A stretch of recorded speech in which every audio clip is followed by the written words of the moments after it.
everybody, this is Troy from Michigan Prospectors, and today I'm going to work on a new stand idea to replace this old beat up wooden one for my sluice boxes.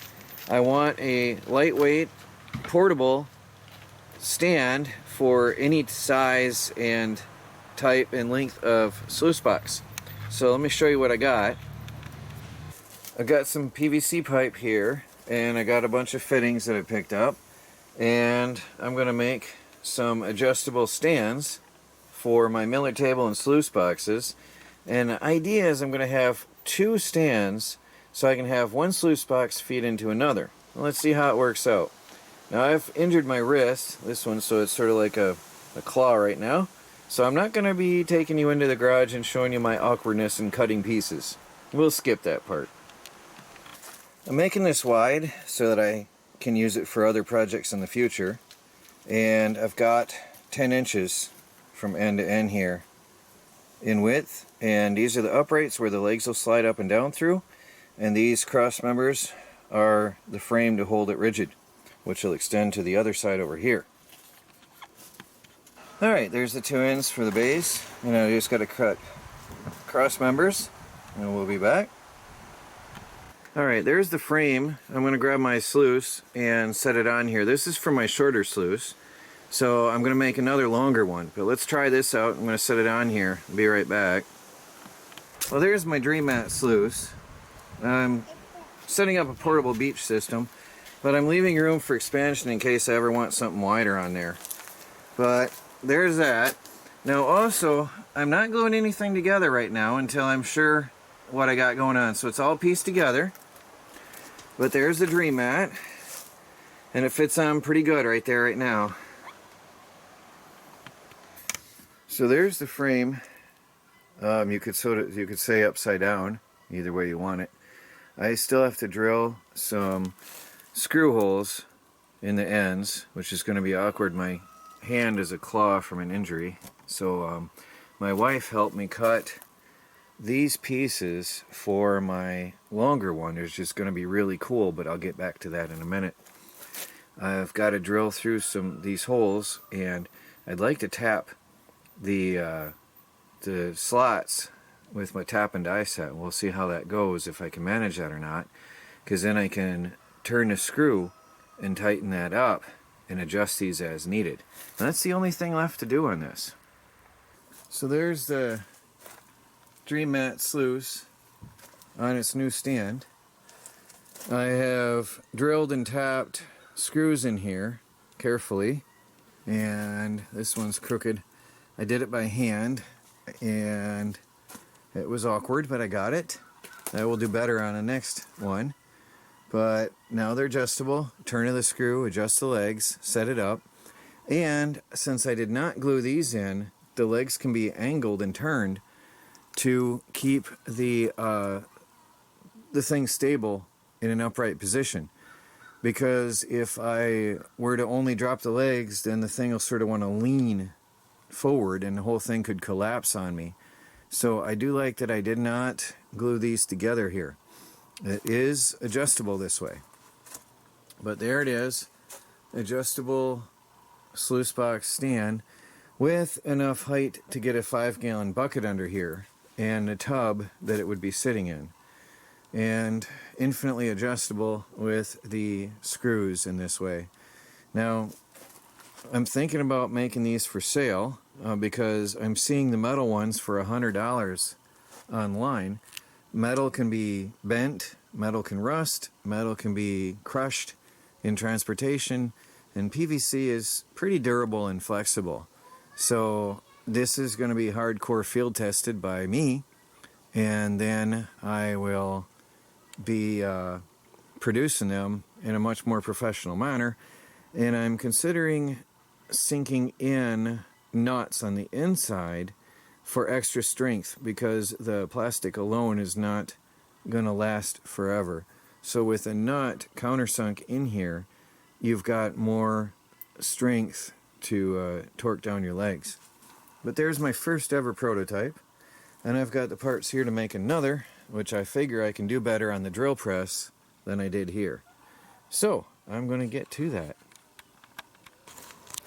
Now there's the frame of my extended sluice box, and what I've done is added a extension here with the possibility of adding another set of legs here if I want. And you compare this with my previous. By the way, my hen is getting a little bit better. This is a couple days in the makings here.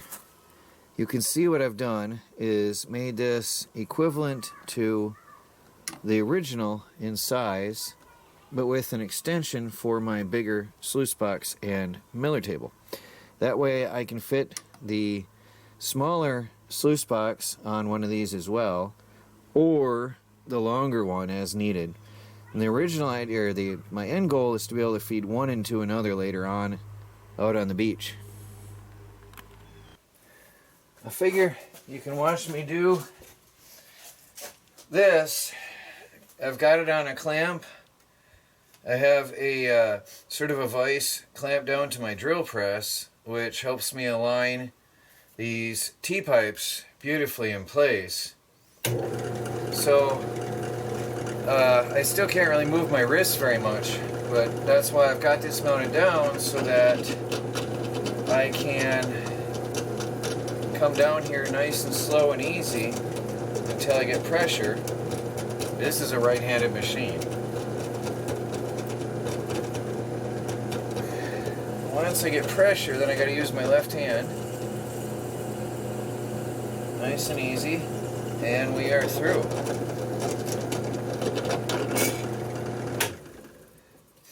And that one's done beautifully. Slide that out, and then I can slide the next one in place, and I just have to line that up here. Sorry, my head's probably in the way, but I have to line that up, and this is working really nicely because the vise is going to hold that and line it up for me when I clamp it down. I just got to make sure I line it up as I go.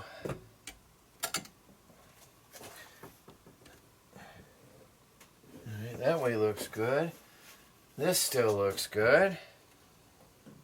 And this is one way I'll be able to mass produce these with precision later on.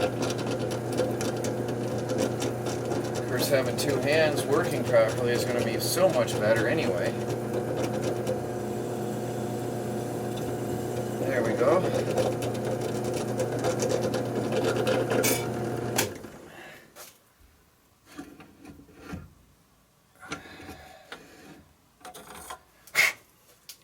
Perfectly located hole. I'll get the next one and we can put this together. I got a threading tool here. It's awkward with my hand. You can probably see the swelling. I messed it up pretty good the other day, so I can't really do much with it. I'm trying to get this started firmly and straight. Come on.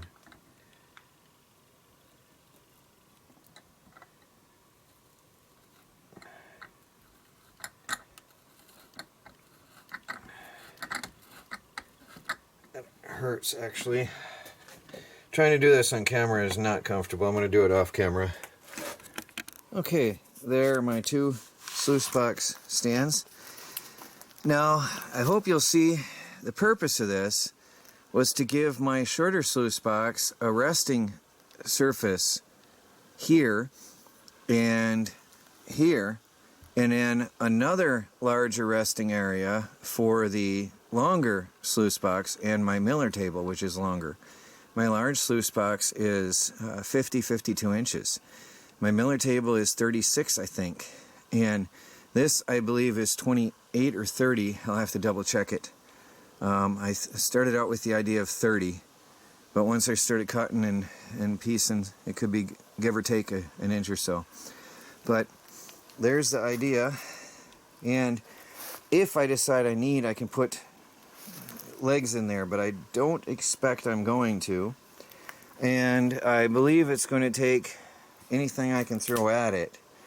I will in the future use larger screws to give me more surface area and grip on here. And I'd like to recess some screws in there, or some nuts in there, as I said. And I will put end caps on just for safety. But there's my first prototypes. I am going to put them right to work, which you'll probably have seen.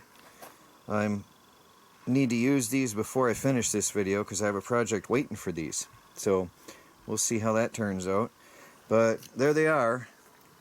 Let me grab my miller table and pop it on there to give you an idea of what we're looking at. Actually, this was convenient and at hand. This is my heavily worn and battle-scarred homemade sluice box, 50 or 52 inches long. And now you can see how I made it longer. Fits that perfectly, and I won't have any more wobbly legs with the wood frame that I had originally made. It was getting old.